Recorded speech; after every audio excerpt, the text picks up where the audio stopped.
Dear, converse of 30-60-90 theorem. अगर किसी right angle triangle में एक साइड हाइपोटेन्यूज का हाफ है तो उसके सामने वाली एंगल 30 होगी और जो बच गई वो 60 होगी। अगर एग्जाम में आपको ये प्रूव करना है तो मुझे एक ऐसा राइट एंगल ट्रायंगल बनाना होगा जिसमें एक साइड हाइपोटेन्यूज का हाफ है और प्रूव करना होगा कि ये साइड जो हाइपोटेन्यूज का हाफ है उसके सामने वाली एंगल होगी 30। सो मैं एक राइट एंगल ट्रायंगल बनाऊंगा, गिवन में लिखूंगा in triangle ABC, angle ABC is 90 and one side that is AB is half of hypotenuse that is AC। अब मुझे प्रूव करना होगा कि अगर ये साइड हाइपोटेन्यूज का हाफ है तो इसके सामने वाली एंगल ACB विल बी 30 और एंगल A विल बी 60, जिसमें से मेरा इंटरेस्ट सिर्फ इसको प्रूव करना होगा क्योंकि once I prove this is 30, ये 90 है, बेसिक प्रॉपर्टी करेंगे तो ये 60 डायरेक्ट मिल जाएगा। This is very easy to be proved within no time. हमारा मेन इंटेंशन होगा इसे प्रूव करना। इसे प्रूव करने के लिए पहले आप कंस्ट्रक्शन लो। साइड AB को उतना एक्सटेंड करो जितना वो खुद है।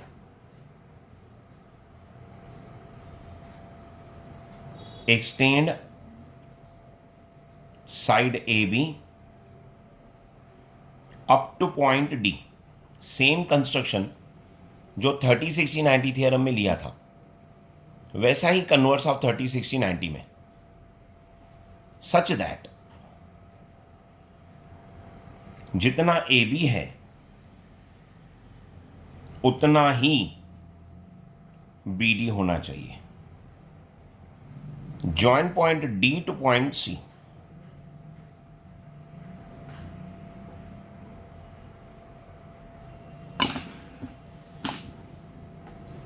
अब यू नो करना क्या है, पहला स्टेप उसके दिए हुए ट्रायंगल और अपने ट्रायंगल को कॉन्ग्रुएंट करो। जो ब्रिलियंट स्टूडेंट्स हो वो पहले पहले लीनियर पेयर अप्लाई करके ये 90 है तो ये भी 90 प्रूव कर दो। जिनके लिए वो एक परेशानी है यू कैन स्किप। सो पहला स्टेप उसके दिए हुए ट्रायंगल और अपने बनाए हुए ट्रायंगल को कॉन्ग्रुएंट करो।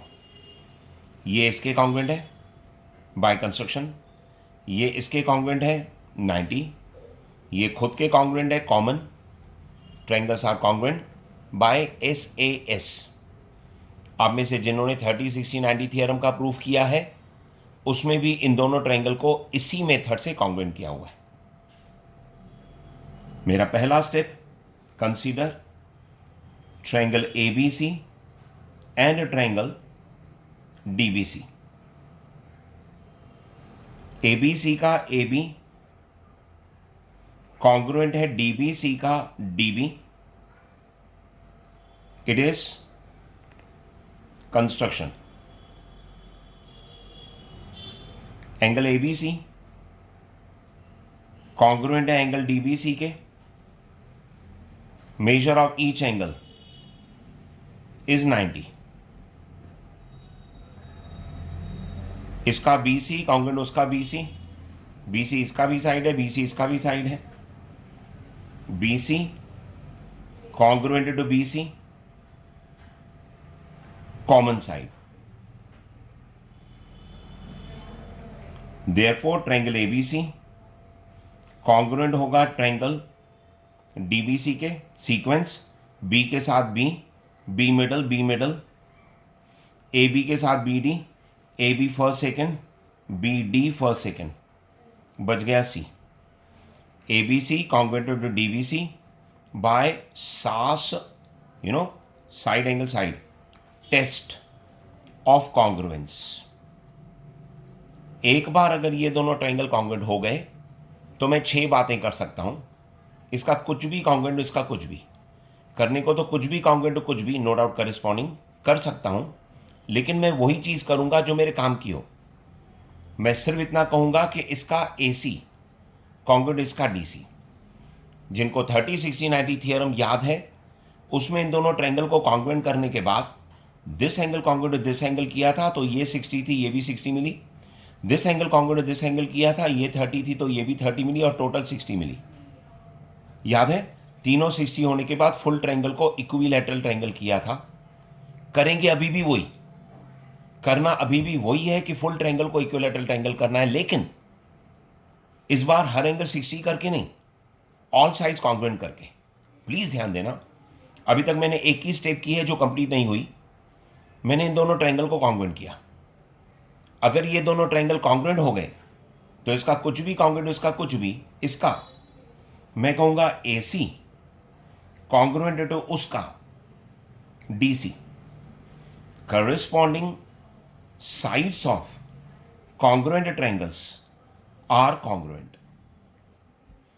ये मेरा एक फेज कंप्लीट हो गया, इक्वेशन नंबर 1। माय डियर्स, ये मेरा एक फेज कंप्लीट हो गया। मैंने ट्रायंगल को कॉन्ग्रुएंट करके इसको इसके कॉन्ग्रुएंट कर दिया। प्लीज ध्यान देना। अब मैं आगे लिखूंगा, मैं कहूंगा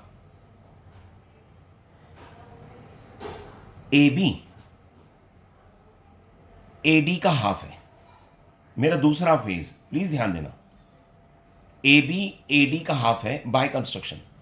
अगर ये दोनों इक्वल पार्ट्स हैं तो ये इस सेगमेंट की मिड पॉइंट होगी, और अगर ये मिड पॉइंट है तो ये पूरे का हाफ होगा। तो कंस्ट्रक्शन में नो डाउट हमने AB कॉन्ग्रुएंट टू BD लिया था, लेकिन इन दोनों के कॉन्ग्रुएंट होने का मतलब ये भी हो सकता है कि ये पूरे का हाफ है। AB is half of AD. No doubt it is not exactly the construction, but it is the result of construction. So मैं कह सकता हूं by construction. Equation number 2. But do you remember मुझे प्रॉब्लम में कहा हुआ है कि ये जो AB है वो तो AC का हाफ है। मैंने इसके जितना ये बनाया तो AB मेरे हिसाब से AD का हाफ है, लेकिन उसने कहा था AB AC का हाफ है। But AB is half of AC. Equation number 3, reason is given. Can I say from equation number 2 and 3, अगर AB AD का हाफ है, AB AC का भी हाफ है, अगर ये इसका भी हाफ है, उसका भी हाफ है, तो ये दोनों इक्वल हुए ना। From equation number 2 and 3 left hand side same है, half of AD is equal to half of AC, half of cancel. Can I say AD equal to AC?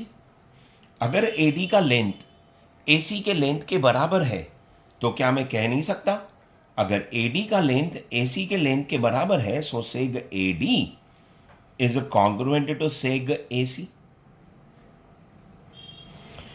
Equation number 4, now you tell me, equation number 1 में मेरे first phase में मैंने इन दोनों triangle को congruent किया तो ये इसके कॉन्ग्रुएंट हो गया। मेरे सेकंड फेज में, माय डियर, मेरे सेकंड फेज में मैंने एग्जामिनर के साथ बात की, भाई मेरे कंस्ट्रक्शन के हिसाब से AB AD का हाफ है, लेकिन आपने तो कहा है AB AC का हाफ है, तो अगर AB AD का भी हाफ है, AB AC का भी हाफ है, तो AD और AC इक्वल होंगे। तो मेरे फर्स्ट पार्ट में मैंने AC को DC के बराबर बनाया था, अब सेकंड पार्ट में AD को AC के बनाया है equal. Now can you tell me from equation number 1 and 4, rather instead of from if I say combining equation number 1 and 4, AC equal है DC के और AC इक्वल है AD के। अब अगर AC DC के भी इक्वल है, AC AD के भी इक्वल है, तो यानी कि AC AD और DC दोनों के इक्वल है। Combining equation number 1 and 2, seg AD congruent to seg DC congruent to seg AC, क्योंकि AD भी AC के बराबर है, DC भी AC के बराबर है, तो AD और DC दोनों AC के बराबर है। Now can you tell me, अगर AD DC AC, AD और DC और AC अगर ये तीनों एक दूसरे के इक्वल हो गए, इसका मतलब ये हुआ दैट इज ट्रायंगल, यही तो मुझे चाहिए था, ADC is an equilateral triangle. Finish. Now you tell me, अगर ट्रायंगल ADC इक्विलैटरल ट्रायंगल है, तो मैं जो चीज बाद में करने का सोच रहा था, पहले तो वो चीज हो गई। मुझे बताओ, अगर ये ट्रायंगल एक इक्विलैटरल ट्रायंगल है तो इसकी हर एंगल कितनी होगी? 60। अगर इसकी हर एंगल 60 होगी, मतलब A 60 होगी, D 60 होगी, फुल C, हाँ फुल C 60 होगी, जिसमें से मैं D नहीं कहूंगा, फुल C नहीं कहूंगा, सिर्फ A कहूंगा, क्योंकि मुझे A चाहिए ना। अगर ये ट्रायंगल ADC इक्विलैटरल ट्रायंगल है, इक्विलैटरल ट्रायंगल की हर एंगल 60 होती है, इक्विलैटरल ट्रायंगल की हर एंगल 60 होती है।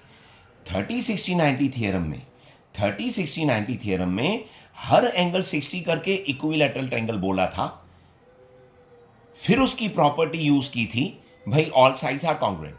इस समय ऑल साइड्स आर कॉन्ग्रुएंट बोलकर मैंने इक्विलैटरल ट्रायंगल बोला, और इक्विलैटरल ट्रायंगल है तो उसकी हर एंगल 60 होगी, देयरफॉर होगी तो A भी 60, D भी 60, फुल C भी 60, मैं सिर्फ A बोलूंगा, therefore angle A is 60 degrees.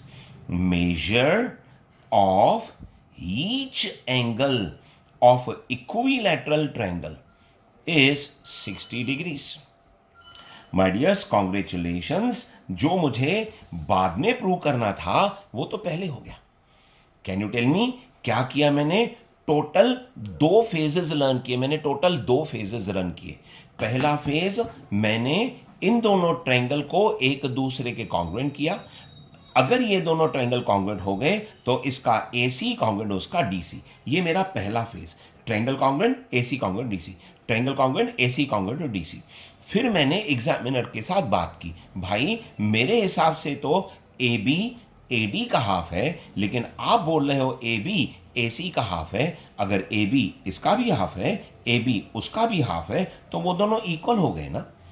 तो पहले ट्रायंगल कॉन्ग्रुएंट करके मैंने इनको इक्वल किया, फिर बातें करके मैंने इनको इक्वल किया।